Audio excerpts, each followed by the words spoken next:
It's one of those questions that has been debated for dang near a decade at this point. Why did Final Fantasy move away from turn-based gameplay? A few vids back, I talked about the whole Final Fantasy debate surrounding Final Fantasy XVI and the polarized opinions regarding its gameplay loop and overall aesthetic. And I made the argument that Final Fantasy games always change from one game to the next, and I wouldn't dismiss 16 just because it was a darker tone or embraced action combat, and that Final Fantasy has always experimented with differing genres and changing up the core gameplay loop. Some to greater effects than others, but still changes the core intrinsic aspect to this series, and making each numbered entry feel fundamentally different from one to the other, whether it is through the story, the gameplay, or the aesthetic. And while I said I didn't mind them continuing to change up the formula for Final Fantasy, especially during the gameplay, and that I was very optimistic for Final Fantasy XVI overall, due to who is running up 16, I didn't go into one aspect. Why change up the gameplay to begin with? It's not like Final Fantasy X was poorly regarded or anything. Many consider it to be their personal favorite in the series. Even if I have my own hot takes pertaining to it, I didn't grow up with Final Fantasy X.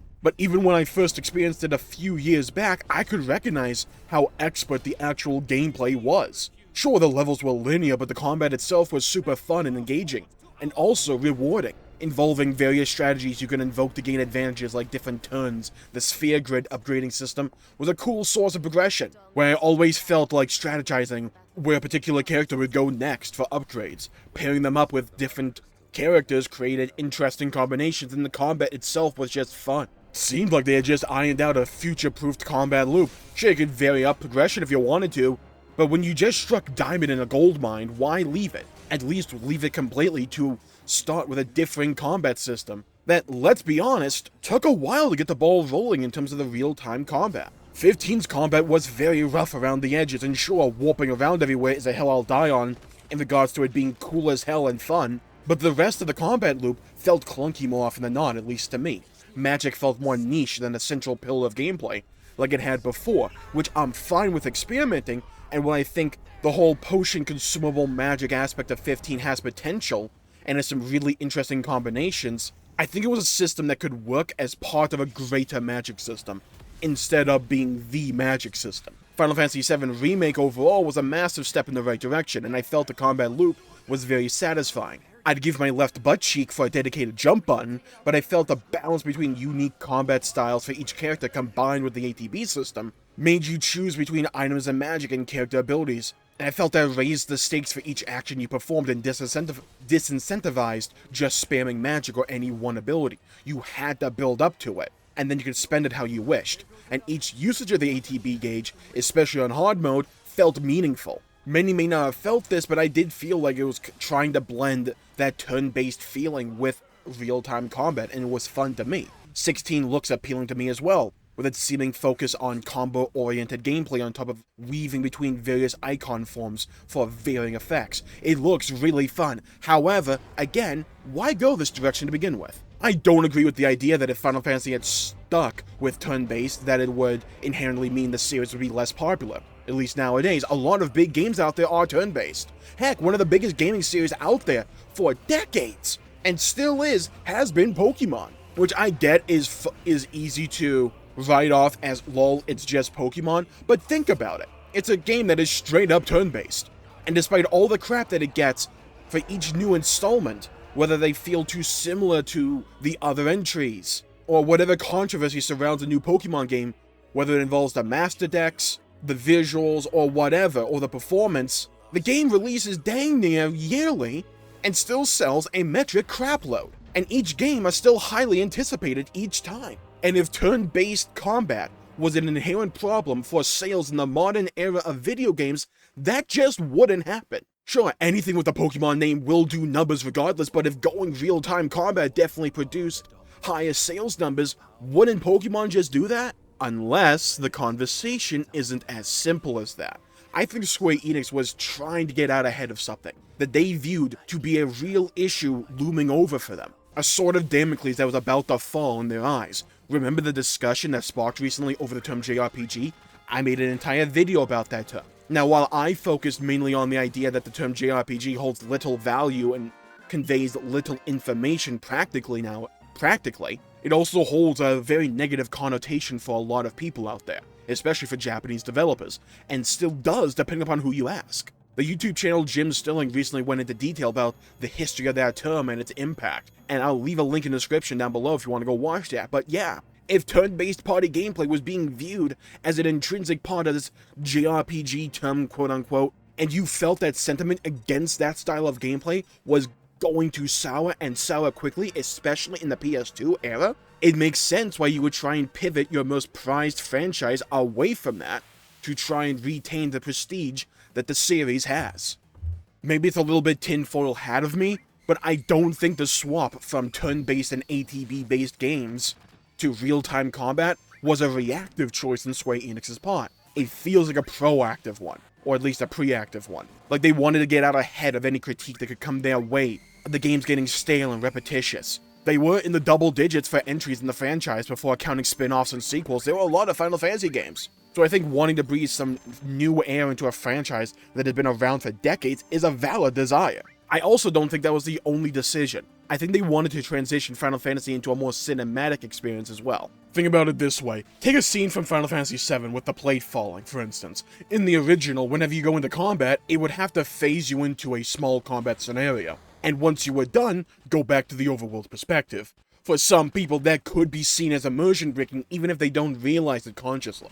Whereas in the remake, you are constantly climbing up the tower, and when enemies come around, they appear naturally in the environment, you dice them up and keep moving on.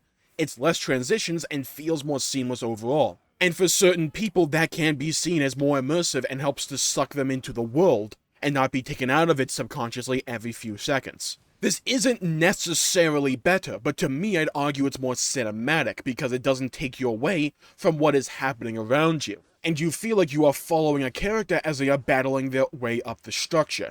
And if the goal of Final Fantasy from say 15 onwards was to deliver a more cinematic experience, then the shift over to real-time combat starts to make more sense to me. Not only do you get out ahead of an understandable worry at the time that people would start to lose interest in the series for feeling too samey, no matter how you may personally feel about whether or not that was a valid concern or not, you also pivot the franchise in a direction to be more in line with what you're aiming for. Final Fantasy games have largely focused on being very story-heavy experiences, and I'd argue some of the best stories in the medium have been told within Final Fantasies. And I'd argue Final Fantasy is mostly known for its narratives and music, not entirely, mind you, but I'd argue mostly. But I don't think a fear of reverting to turn-based experiences needs to exist either. Incredible stories and cinematic experiences can also exist in the turn-based side of things. Persona is right there, and for me, the third semester of Royal, Persona 5 Royal, is one of the best narrative-driven sections in any game that I've ever played, that weaves that turn-based gameplay into the storytelling to make you more immersed. Turn-based story-driven gameplay can exist. You just need to be creative, just as much as you have to with real-time combat as well. And I'm not saying that the series should revert strictly to turn-based, but I don't think it needs to be relegated to other Square Enix series either, like Bravely Default or Octopath Traveler. I think a balance can be achieved here where both styles of Final Fantasy can exist, because I don't think one style of gameplay is inherently better than the other, or worse than the other.